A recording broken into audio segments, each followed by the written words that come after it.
Hello students, जय हिंद। कैसे हैं आप सभी लोग? उम्मीद करता हूँ सभी बहुत ही बढ़िया होंगे। हम लोग जो आज डिस्कस करने वाले हैं वो द हिंदू के टॉप 100 एमसीक्यू की ये सीरीज है।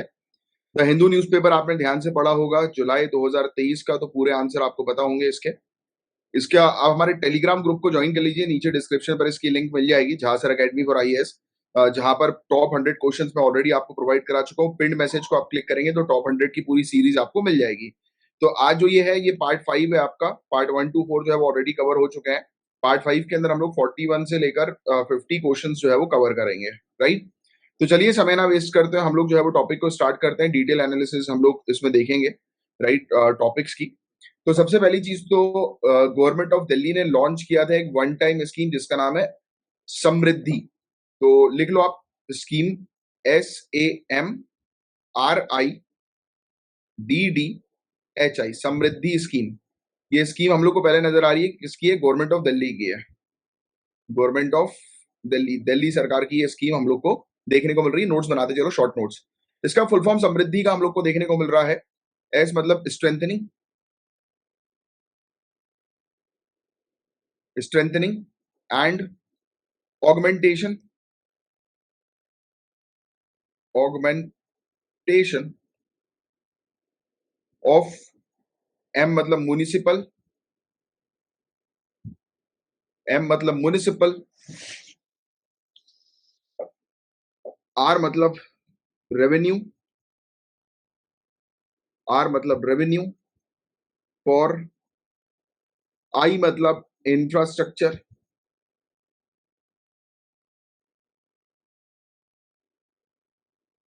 इंफ्रास्ट्रक्चर, डी मतलब डेवलपमेंट, डी मतलब डेवलपमेंट, इन, डी मतलब दिल्ली, ठीक है। DELHI, एच आखिरी में जो है वो मतलब HI जो है उन्होंने कर दिया, SAMRIDDHI, ठीक है। तो समृद्धि ये स्कीम हम लोग को जो है वो देखने को मिल रही है। फोकस मतलब इसमें आप फोकस करो किन चीजों पर? मजबूत, स्ट्रेंथनिंग मतलब मजबूत बनाना। किस चीज को? म्युनिसिपल रेवेन्यू जो है वो कलेक्ट करना है। किस पर्पस के लिए? इंफ्रास्ट्रक्चर डेवलपमेंट के लिए, कि दिल्ली में संरचना जो है वो स्टैब्लिश करने के लिए ये स्कीम हम लोग को देखने को मिल रही है, ठीक है। तो ये basically one time property tax हम लोग को देखने को मिलेगी, इसका फुल फॉर्म मिल गया। दूसरा पॉइंट आपको मिल गया, ये दिल्ली की स्कीम है। तीसरा पॉइंट जो है वो ये है कि ये one time property property tax, one time property tax हम लोग को देखने को मिल रहा है दिल्ली के रेसिडेंट्स के लिए, राइट। और इस स्कीम के तहत लोग जो है उनको चांस मिलेगा कि वो सेटल कर सके प्रिंसिपल टैक्स अमाउंट अपने करंट और लास्ट 5 ईयर्स का। और ऐसा अगर लोग करेंगे तो लोगों को रिलैक्सेशन मिलेगा, सभी पेनाल्टीज और आउटस्टैंडिंग ड्यूज है वो उनकी खत्म हो जाएंगी। जिन लोगों ने प्रॉपर्टी टैक्स जो है वो पे नहीं किया अभी तक और पिछले 5 सालों में, तो उनको उनके ऊपर कोई पेनल्टी नहीं लगेगी और वो अपना टैक्स जो है वो पे कर सके। और इस पैसे का उपयोग जो है वो किया जाएगा दिल्ली के इंफ्रास्ट्रक्चर डेवलपमेंट के लिए। तो आइए 41st क्वेश्चन में पहला स्टेटमेंट क्या दिखाई दे रहा है, देखो अब इस तरफ थोड़ा सा गौर करना। यहाँ पर पहले स्टेटमेंट है कि ये स्कीम जो है वो स्ट्रेंथन करेगी, मजबूत बनाएगी म्युनिसिपल रेवेन्यू इंफ्रास्ट्रक्चर डेवलपमेंट के लिए ऑल ओवर इंडिया। बिल्कुल करेक्ट। क्या ये one time property tax amnesty scheme हम लोग को रेसिडेंट्स के लिए देखने को मिल रही है? राइट, बिल्कुल सही। तो दोनों ही स्टेटमेंट जो है वो इसके करेक्ट है, इसलिए इसका करेक्ट आंसर जो होगा वो होगा 41st का C is the correct answer of this particular question, ठीक है। तो ये फैक्ट आप थोड़ा सा ध्यान में रखिएगा, राइट, ठीक है। तो ये fact, the scheme will strengthen municipal revenue for infrastructure, नहीं नहीं नहीं, सॉरी सॉरी, पहला स्टेटमेंट गलत नहीं, सी नहीं है। पहला स्टेटमेंट ऑल ओवर इंडिया नहीं है, ये दिल्ली की है स्कीम, ठीक है। तो फर्स्ट वाला स्टेटमेंट इनकरेक्ट है, सॉरी, फर्स्ट वाला स्टेटमेंट इनकरेक्ट है, इसलिए इसका करेक्ट आंसर जो होगा वो बी होगा, टू ओनली। इसका करेक्ट आंसर होगा बी, टू ओनली। इसका करेक्ट आंसर होगा बी, टू ओनली। रविंद्र क्या कहना चाहते हो, बोलो, जल्दी बोलो रविंद्र। माइक ऑन किया है आपने लाइव सेशन के दौरान? बोलो, माइक ऑन किया करो तो फटाक से बोला भी किया करो। 42nd क्वेश्चन की बात करें। अब 42nd क्वेश्चन आपके सामने आपको नजर आ रहा है। 42nd क्वेश्चन, ये देखिए साइड में 42nd क्वेश्चन, बड़ा सा क्वेश्चन है यार, ठीक है। गोखले, इसका जो करेक्ट आंसर होगा वो हम लोग को गोपाल कृष्ण जी के गोखले जो है, 42nd का डी जो है वो करेक्ट आंसर होगा। स्टेटमेंट में गोखले से रिलेटेड पूरा स्टेटमेंट यहाँ पर दिया हुआ है. Gokhale rose to the national prominence after questioning British colonial spending at Welby Commission in England in 1987. Gokhale's efforts garnered his accolades in India as he exposed British military financing tactics. तो गोपाल कृष्ण गोखले जी ने British की military financing tactics जो है उसको expose किया था, जिसने heavy cost जो है वो इंडियन टैक्स पेयर्स के ऊपर लगाया था. राइट, उस समय वाइस रॉय जो था वो लॉर्ड कर्सन हम लोग को जो है वो देखने को मिला था. राइट, और रेसिस्ट था ये बहुत बड़ा लॉर्ड कर्जन. और 1889 में गोखले ने ज्वाइन किया था Indian national Congress and one of the main leader थे वो मॉडरेट विंग के. तो आपको मैंने ऑलरेडी मॉडर्न इंडियन हिस्ट्री जो है वो पढ़ा चुकी है काफी डिटेल में हमारी जनरल स्टडीज की क्लासेस में. तो जो भी स्टूडेंट जनरल स्टडीज की क्लासेस में मतलब ज्वाइन करना चाहते हैं वो आप हमारी एप्लीकेशन के थ्रू हमारी जीएस की पूरी क्लासेस ज्वाइन कर सकते हैं. अगर आपको सब्जेक्ट वाइज क्लास चाहिए तो भी आप ज्वाइन कर सकते हैं. मॉडर्न इंडियन हिस्ट्री की सेपरेट पूरी क्लास है, मेरे ख्याल से 80 से 100 घंटे के पूरे उसमें वीडियोस हैं आप लोगों के लिए, जिसमें पूरी A to Z डिटेल में चीजें कवर कराई हुई है मॉडर्न इंडियन हिस्ट्री की, विथ बेसिकली गारंटी के 80% क्वेश्चंस अगर हमारे पढ़ाए गए नोट्स और क्लासेस से नहीं आए तो आपकी 100% फीस हम वापस करेंगे. ये गारंटी के साथ हम लोग चीजें जो है वो कवर अप करते हैं. तो गोखले के बारे में भी हमने अलग से काफी कुछ चीजें जो है वो डिटेल में कवर करी थी. राइट, तो ये चीज हम लोग को देखने को मिल रही है. ठीक है, क्लियर पूरी चीजें. डाउट आपने बोला था कि दिल्ली का स्कीम है ऑल ओवर इंडिया था. अच्छा यही था ना doubt. Okay okay Ravindra, it's okay, मैंने वो क्लियर कर दिया डाउट. ठीक है, अब क्वेश्चन नंबर 43 के बारे में बात करते हैं.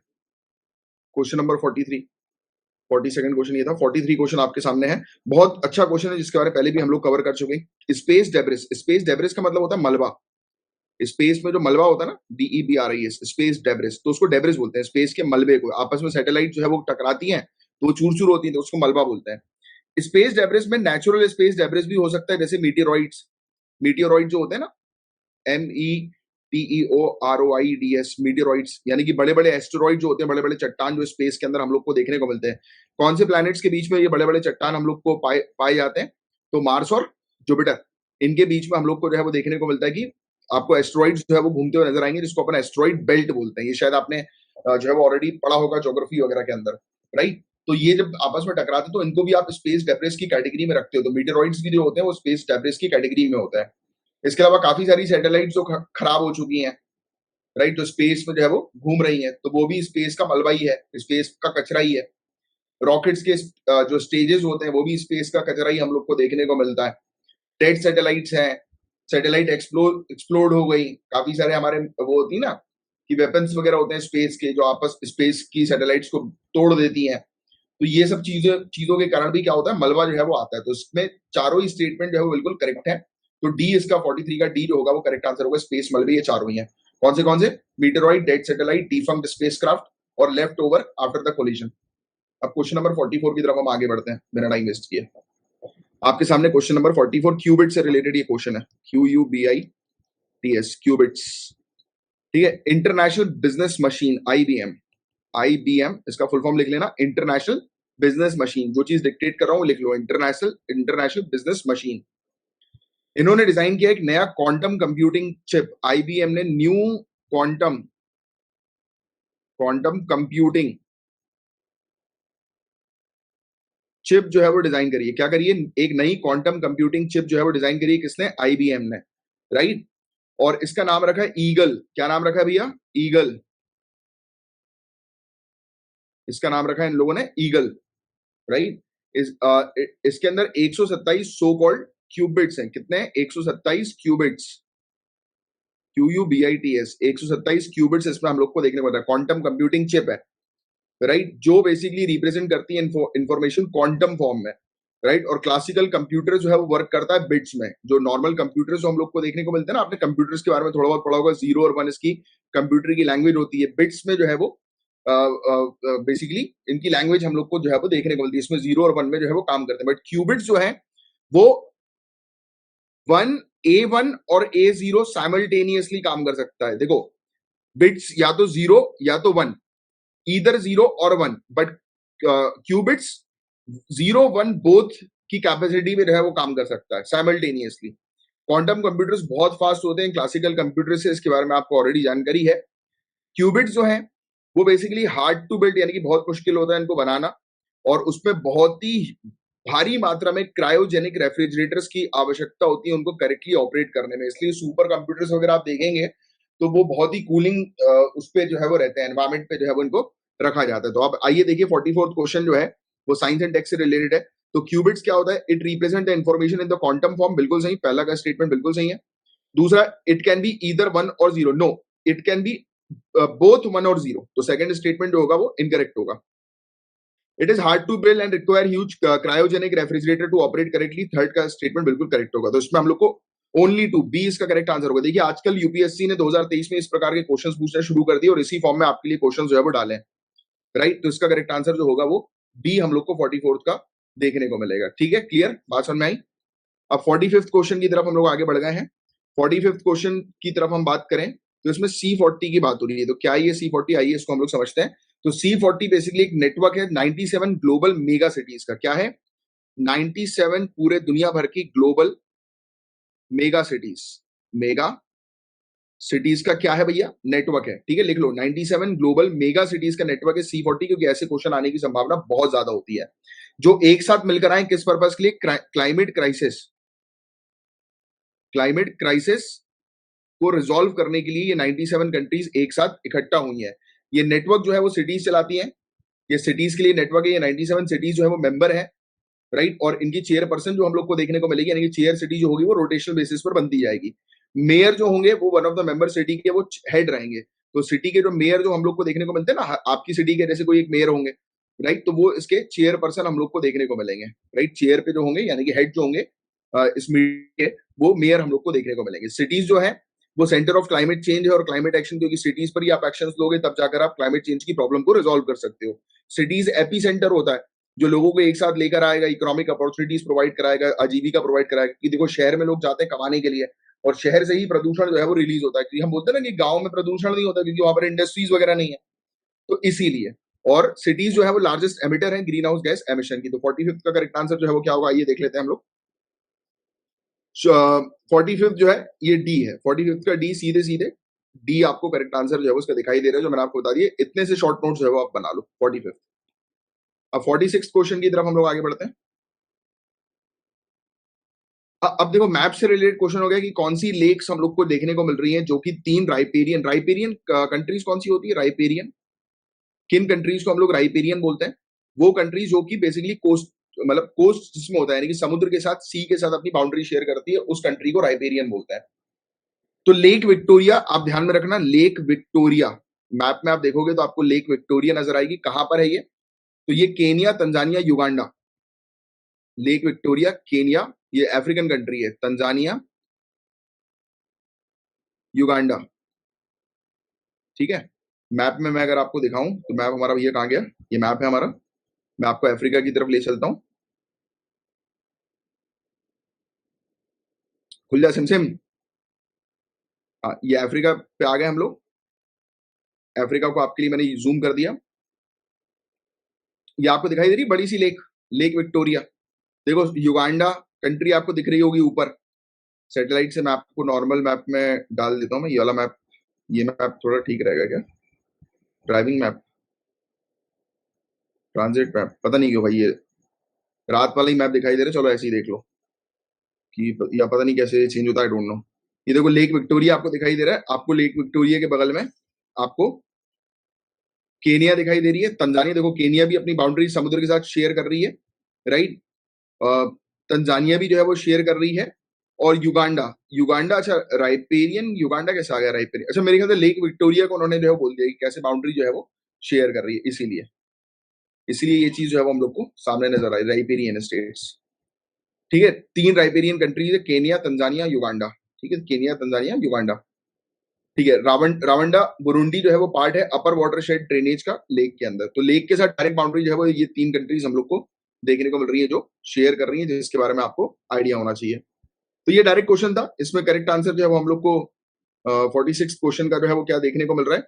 Lake Victoria. ठीक है, लेक विक्टोरिया, बस आप थोड़ा सा ध्यान में रखिएगा, डायरेक्ट क्वेश्चन था। तो 46 का करेक्ट आंसर जो होगा वो होगा डी। अब 47th क्वेश्चन की तरफ हम लोग आगे बढ़ रहे हैं। 47th,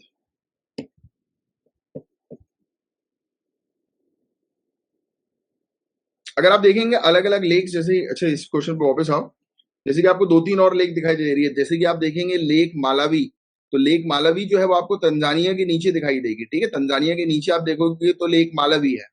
मैं वापस आपको मैप की तरफ ही लेके चलता हूँ। तो यहाँ पर अगर आप देखोगे तंजानिया के नीचे साइड, तो यहाँ कहीं पे आपको, एक मिनट, ये देखो ये दिखाई दे रही है लेक मालावी, यहीं पर ही लेक मालावी है, ये लेक मालावी आपको दिखाई भी दे रहा होगा, ये लोकेशन ये लिखी हुई, ये वाली लेक, लेक मालावी। इसी के ऊपर आप जाएंगे तंगानयिका, तंगानयिका लेक भी आपको ये यहाँ पर जो है वो दिखाई देगी, तंगानयिका लेक, ये लेक रुकवा आपको दिखाई दे रही है, ये तंगानयिका, ये देखो लेक तंगानयिका, ये बड़ी सी लेक जो है वो आपको दिखाई दे रही है। इसी के ऊपर आप देखोगे तो लेक किव्यू आपको दिखाई देगी, लेक किव्यू, ये देखो लेक किव्यू, राइट। फिर इसके ऊपर आप जाओगे तो लेक एडवर्ड जो है वो आपको दिखाई देगी, ये देखो लेक एडवर्ड। फिर ऊपर जाओगे और तो लेक जॉर्ज जो है वो आपको दिखाई दे रही है, राइट। यहीं पर ये एक लेक ये भी है, एडवर्ड भी लेक हम लोग को देखने को मिलती है, इसी लेक को शायद लेक एडवर्ड जॉर्ज जो है वो कहा जाता है। एनीवेज ये एल्बर्ट है, ये लेक एल्बर्ट है हम लोग को ऊपर देखने को मिल रही है। देखो कभी कभी ऐसे लेक से रिलेटेड क्वेश्चन आ सकते हैं कि बताओ इन लेक्स को जो है वो टॉप टू बॉटम में जो है वो अरेंज करो, तो इस तरीके से भी आप थोड़ा सा लेक्स का आइडिया रखना, ठीक है, क्योंकि ऐसे क्वेश्चंस भी उलझाने वाले रहते हैं भैया। अब 47 की तरफ हम लोग बात करें तो अगेन ये भी मैप से रिलेटेड क्वेश्चन, मैप से रिलेटेड नहीं है ये क्वेश्चन, कौन सा, comprehensive and progressive agreement for trans Pacific partnership. तो ब्रिटेन ने एग्री किया कि वो ज्वाइन करेगा, ब्रिटेन, ब्रिटेन यानी कि यूके, इसने एग्री किया कि वो ज्वाइन किसको करेगा, कॉम्प्रिहेंसिव, लिख लो comprehensive and progressive, comprehensive and progressive agreement, agreement for trans Pacific, for trans Pacific partnership. Britain ने एग्री किया है सीपीटीपीपी के लिए, जो कि क्या है, ये एक ट्रेड पैक्ट है, एक व्यापार का एग्रीमेंट है, ट्रेड पैक्ट मतलब कि व्यापार वाला एग्रीमेंट हम लोग को देखने को मिल रहा है, राइट। और ये पैसिफिक रिम पर हम लोग को देखने को मिलता है, इसका ऑब्जेक्टिव यही है। जैसे ही ब्रिटेन ने यूरोपियन यूनियन को छोड़ा तो ब्रिटेन को ऑब्वियस सी बात है कि कंट्रीज के साथ जो है वो एग्रीमेंट करना है, ट्रेड एग्रीमेंट, तो उसका ही हम लोग को देखने को मिलता है। ये एक फ्री ट्रेड एग्रीमेंट हम लोग को देखने को मिलता है, एफटीए है, क्या है, एफटीए यानी कि फ्री ट्रेड एग्रीमेंट है, राइट। ये 2018 में लाया गया था 11 कंट्रीज के द्वारा, सिर्फ 2018 लिख लो, 11 कंट्रीज, नॉट इंपॉर्टेंट। इसके इसमें कोई सिंगल मार्केट नहीं है गुड्स और सर्विसेज का, सो रेगुलेटरी हार्मोनाइजेशन जो है वो रिक्वायरमेंट की आवश्यकता नहीं होती, राइट। अलग अलग कंट्रीज के इसमें एग्रीमेंट होता है और ब्रिटेन जो है वो इसका 12th मेंबर हम लोग को जो है वो देखने को मिलता है, 12th मेंबर। अब देखिए 47 में जो है वो क्या लिखा हुआ है, किस कंट्री ने अभी रिसेंटली जो है वो ज्वाइन किया है, मतलब कौन सी कंट्रीज इसके अंदर जो है वो है, राइट। तो Australia, Brunei, Canada, Chile, Japan, Malaysia, Mexico, New Zealand, Peru, Singapore, Vietnam इसमें है। तो क्या इसके अंदर जापान है, बिल्कुल हाँ इसमें जापान है। इंडिया है क्या, इंडिया नहीं है, राइट। तो इसमें जापान है, इसमें ऑस्ट्रेलिया है, ये दो कंट्रीज तो इसमें हम लोग को जो है वो, और कनाडा तीसरी कंट्री इसके अंदर हम लोग को जो है वो देखने को, तीन कंट्रीज तो है इसमें, तो ओनली 3, इसका जो करेक्ट आंसर होगा 47 का वो सी हम लोग को जो है वो देखने को मिलेगा। इंडिया जो है वो इसका हिस्सा नहीं है, ये चीज ध्यान में रखिएगा। तो सी जो होगा वो 47 का करेक्ट आंसर है, क्योंकि इसमें तीन ही स्टेटमेंट जो है वो करेक्ट हम लोग को देखने को मिल रहा है। 48 क्वेश्चन तो आपके लिए बहुत ईजी क्वेश्चन है, क्योंकि कई बार मैं आपको न्यूज के दौरान जो है वो इसको इससे रूबरू करा चुका हूँ। स्ट्रेट, स्ट्रेट, ठीक है, स्ट्रेट जो है वो किस चीज को हम लोग बोलते हैं, जैसे कि दो समुद्र के बीच का, बीच वाला एरिया, उसको हम लोग स्ट्रेट जो है वो बोलते हैं, है ना। जैसे आपने वो सुना होगा ताइवान स्ट्रेट, राइट, दो सी के बीच वाला एक एरिया, राइट, तो उसको स्ट्रेट बोलते हैं, या दो लैंड मास के बीच वाला एरिया, यानी कि यहाँ से स्ट्रेट हम लोग को जो है वो देखना, जैसे आप चाइना देखेंगे, चाइना के नीचे आपको ताइवान जो है वो नजर आएगा, यहाँ पर आपको जो है वो साउथ चाइना सी एक तरफ जो है वो देखने को मिलेगी, और सी ऑफ जापान एक तरफ हम लोग को, सी ऑफ जापान है कौन सी सी, एक मिनट को मैं आपको अभी के अभी जो है वो मैप से जो है वो रूबरू करा देता हूँ, क्योंकि मैप हमेशा आपको जो है वो देखना ही पड़ेगा।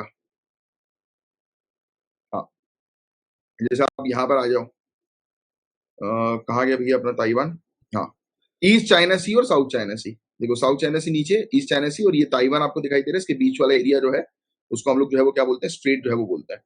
तो क्या आ गया ये मलक्का, मलक्का क्या मलेशिया और सिंगापुर के बीच में है, बिल्कुल मलक्का स्ट्रेट मलेशिया और सिंगापुर के बीच में है। सुंडा स्ट्रेट जो है वो सुमात्रा और जावा के बीच में हम लोग को देखने को मिलता है। सुंडा जो है वो, सुंडा दूसरा स्टेटमेंट, पहला स्टेटमेंट करेक्ट है, दूसरा स्टेटमेंट इनकरेक्ट है इसमें, ये बेसिकली दूसरे में सुंडा जो है वो सुमत्रा और जावा आइलैंड के बीच में है, ना कि ऑस्ट्रेलिया और पापुआ। और बाब अल मंडेब ये जो है वो यमन और जिबूती के बीच में है, ना कि यमन और अर्ट्रिया के बीच में। तो तीसरा स्टेटमेंट भी जो होगा वो इनकरेक्ट होगा, इसलिए 48 का करेक्ट आंसर जो होगा वो ए हम लोग को देखने को मिलेगा, क्योंकि एक ही स्टेटमेंट इसमें करेक्ट हम लोग को जो है वो नजर आ रहा है। बात समझ में आ रही है आपके?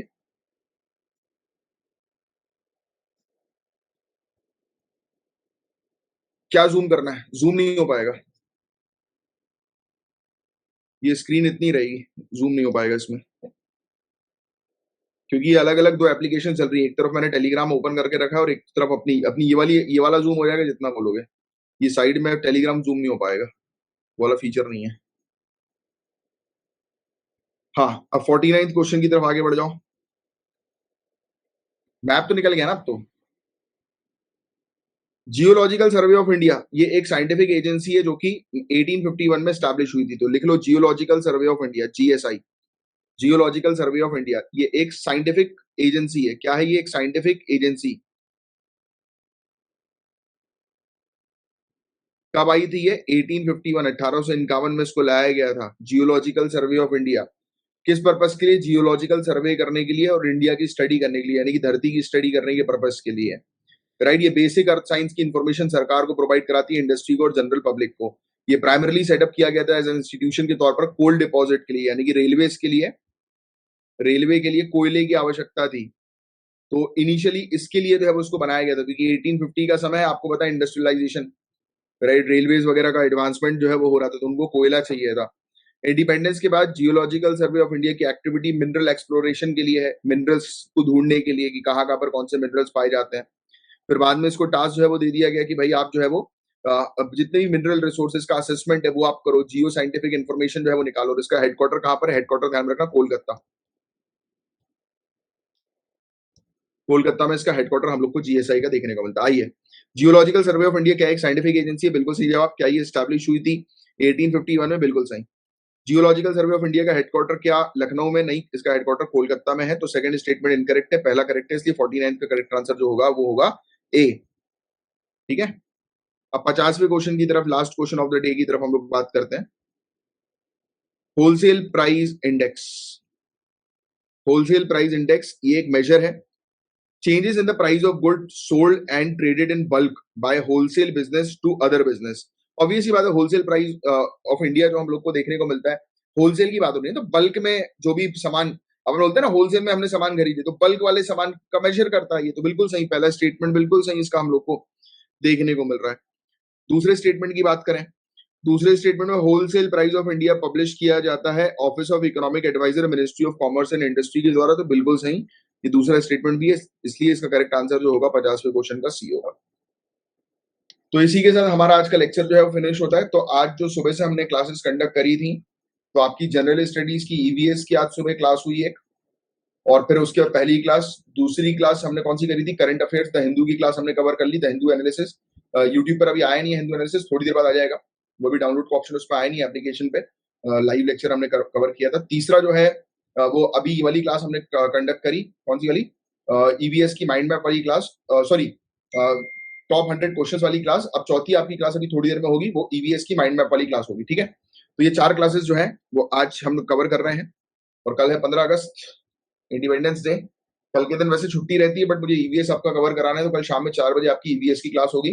प्लस सुबह अगर मैं कहीं पे गया नहीं किसी फंक्शन में, वैसे इन्विटेशन 2 जगह से आए हुए हैं, बट शायद मैं ना जा पाऊँ क्योंकि घर में थोड़ा सा काम है, तो इसीलिए, क्योंकि कुछ वो उधर मेंटेनेंस वगैरह का काम जो है वो चलेगा, तो मुझे रहना जरूरी कोई है नहीं, तो शायद मैं ना जा पाऊँ। तो कल मैं आपकी द हिंदू की क्लास जो है वो पेंडिंग वाली ले लूंगा। चलो, अब मैं साइन ऑफ कर रहा हूँ, 10 मिनट बाद मिलते हैं हम लोग, 5 मिनट बाद मिलते हैं हम लोग। कौन सी क्लास में? आपकी ईवीएस की क्लास में 5 मिनट का ब्रेक ले लो, फिर ईवीएस क्लास में जो है वो आ जाओ, माइंड मैप वाली क्लास में। जय हिंद।